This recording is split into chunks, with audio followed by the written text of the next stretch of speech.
From soulless drug kingpins to mothers who try to whack their own children and then to a genocidal 10-year-old, it's safe to say that television is home to some of the most heinous characters in all of fiction. And such is who I plan to explore in today's video. I want to try and find something good in television's most irredeemable bad guys.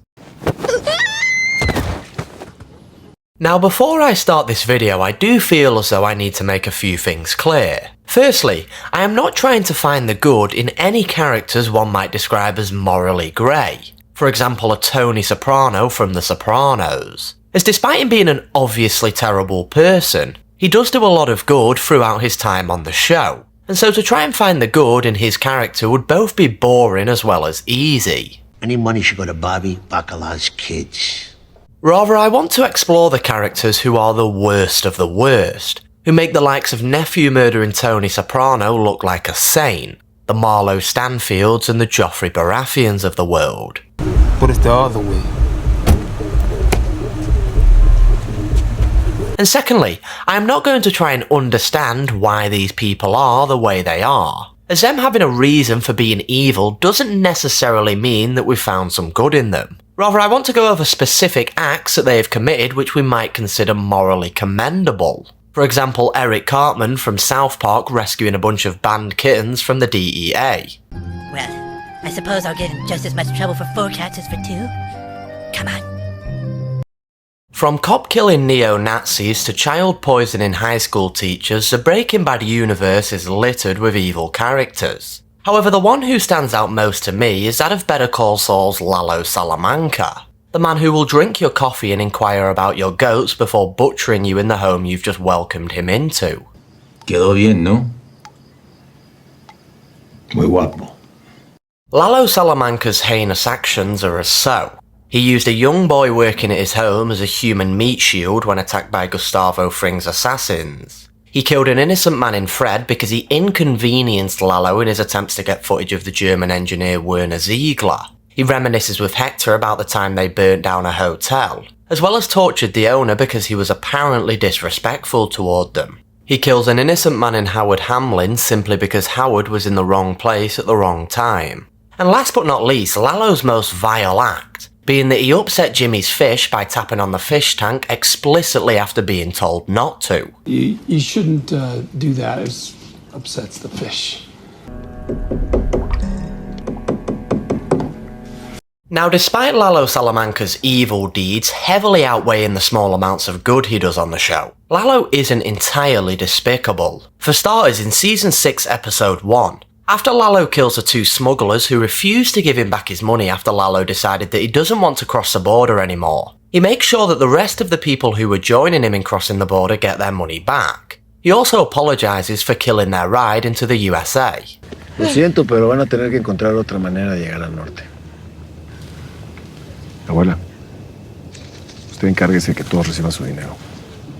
In Season 6 Episode 5, Lalo shows some restraint by deciding not to kill Mrs. Ziegler when she chooses not to invite him into her home for some sexy time. Lalo instead waits until the morning when Mrs. Ziegler is out and at work before breaking into her home and stealing what he needs. He's also nice to the dog, which is pretty cool.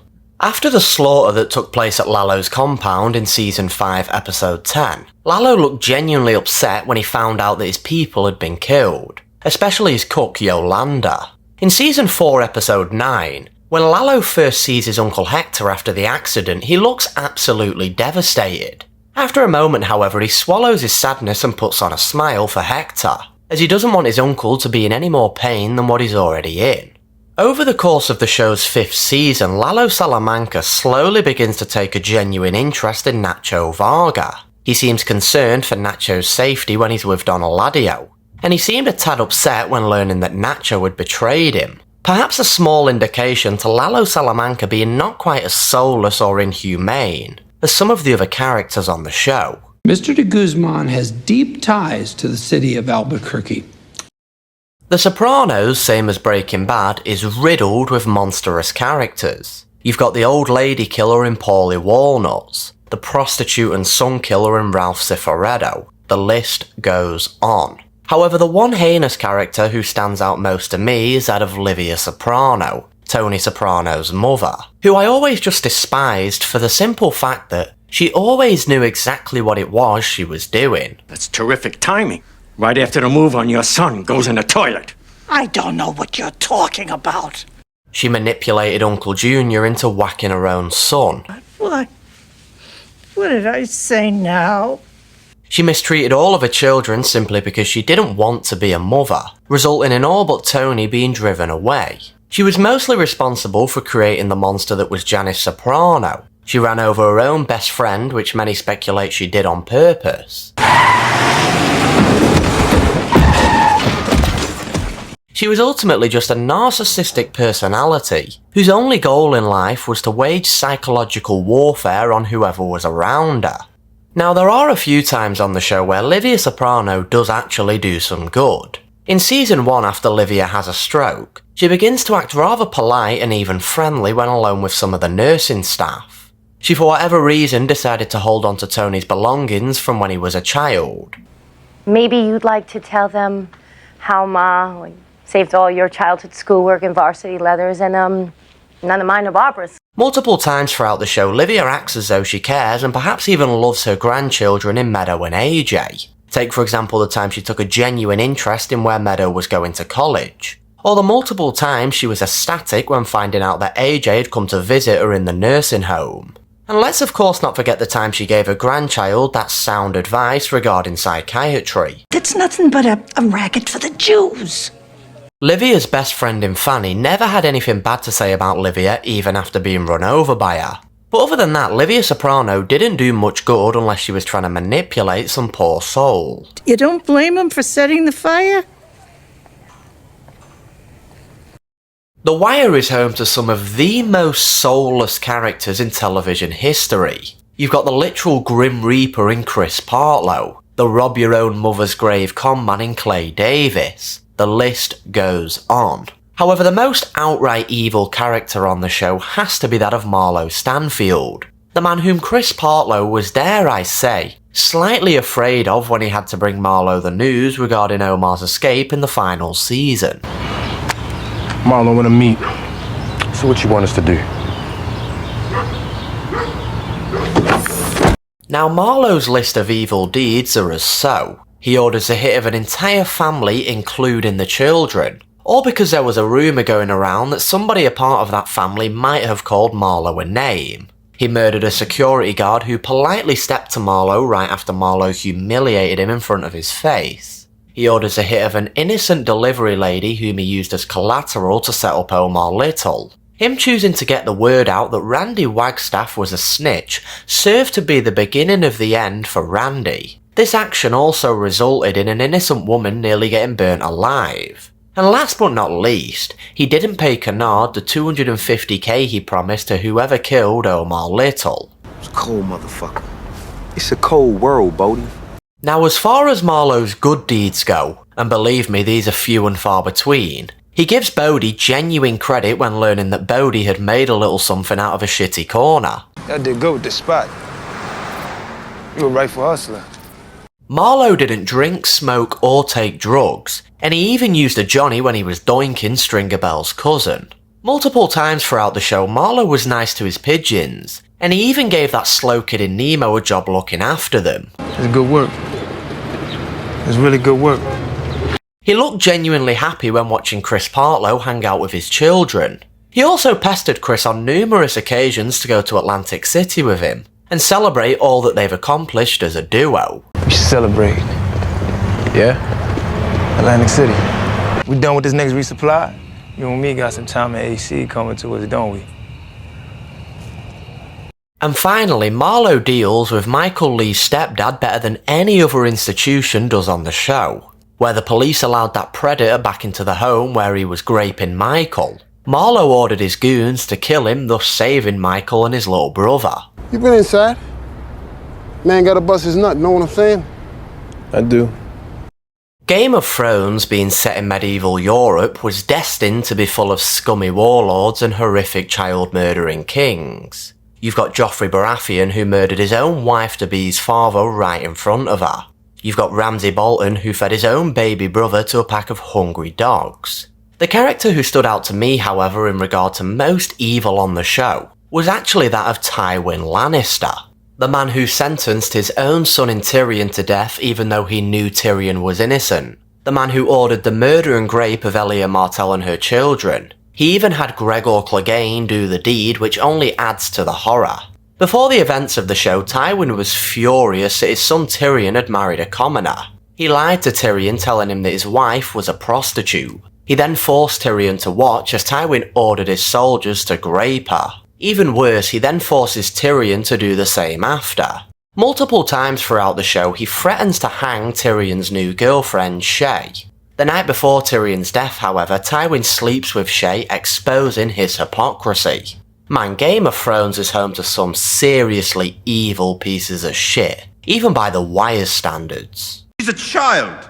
She's flowered, I assure you. She and I have discussed it at length. There, you see? You will wed her, bed her, and put a child in her.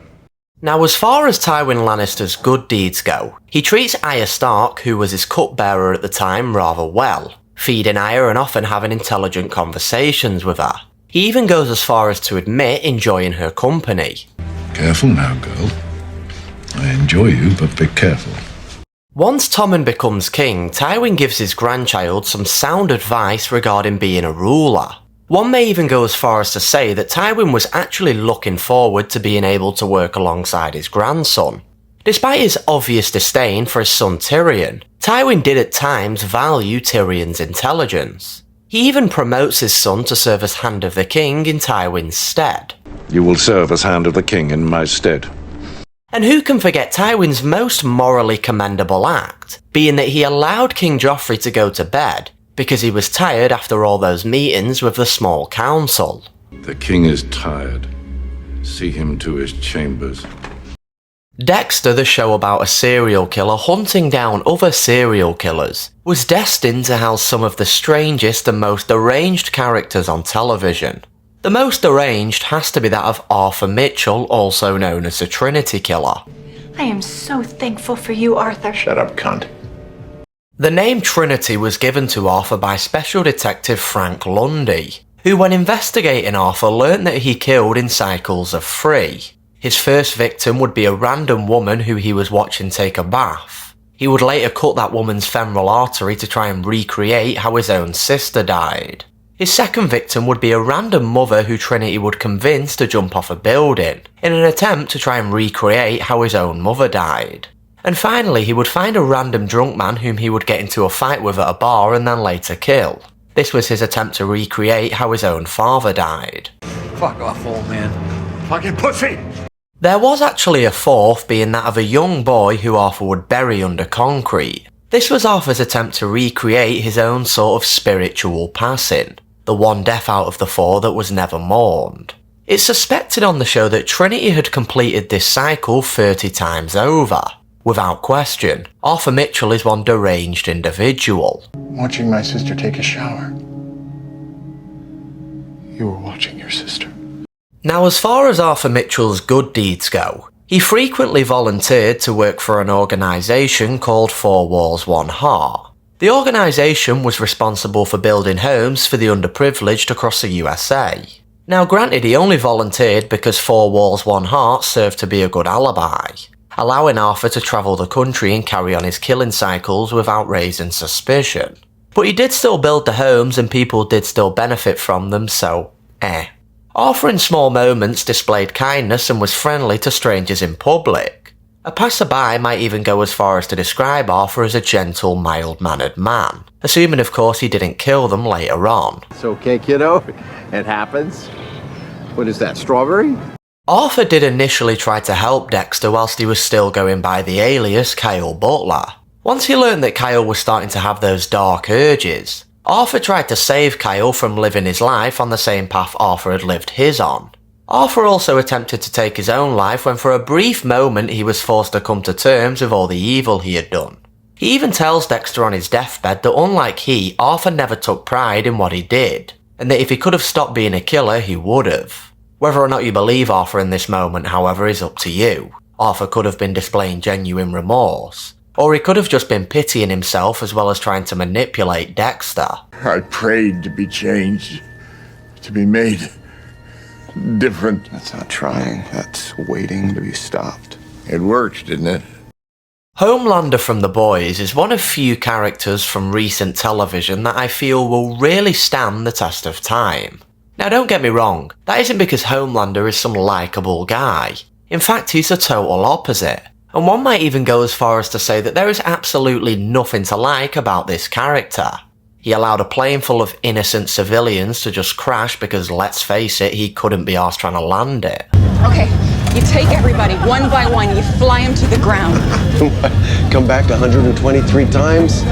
When The Boys' version of Daredevil was trying out for the Seven, Homelander felt so insulted that a cripple was trying out for the team, he decided to take his hearing as well as his sight. I do this.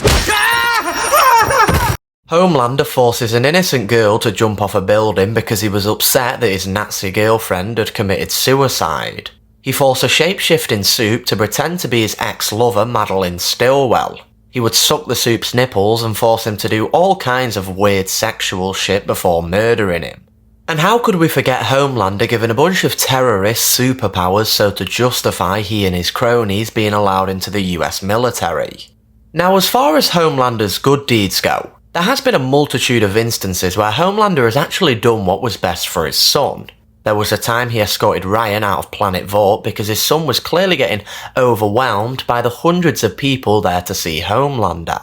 Homelander was also the only person to tell Ryan that the death of Becca wasn't his fault. Something even Butcher, the supposed hero, couldn't quite bring himself to say.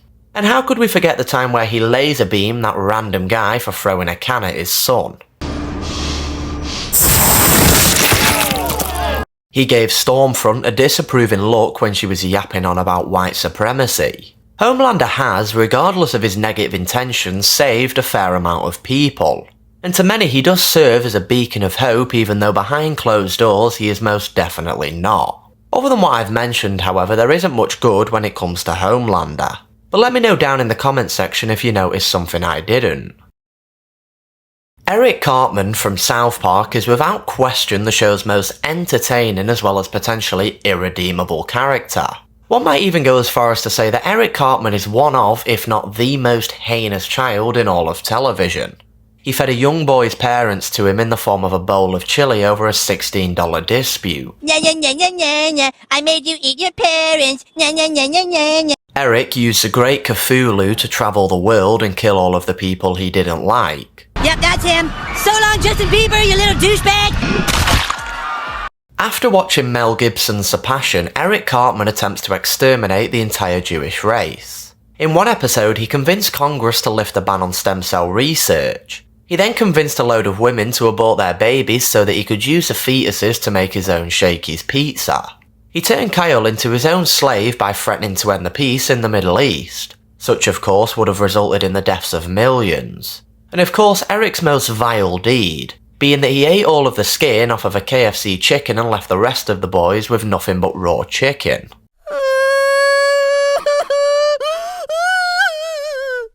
Now, as far as Eric Cartman's good deeds go, in Season 12, Episode 3, Cartman pulled an Anne Frank and saved a bunch of kittens from being taken away by the DEA. Eric Cartman on numerous occasions has saved the town of South Park despite his intentions being wholly self-serving. Take for example the time in Season 9 Episode 2, where Eric saved South Park from the hippie invasion. In Season 10 Episode 8, Eric Cartman was the one most dedicated to taking down the World of Warcraft tryhard, so that he and his friends could go back to having fun on the game. In the coronavirus special, Cartman decides to not kill the pangolin that started the virus, because doing so would mean that quarantine would never end, which was something Eric wanted. Stan Marsh opens up to Cartman about how hard quarantine has been for him. Eric decides to spare the pangolin for his friend Stan. And last but not least is Eric Cartman's most morally commendable deed, being that he one time wore a nice sweater. That's not being nice. That's just putting on a nice sweater. I don't understand the difference.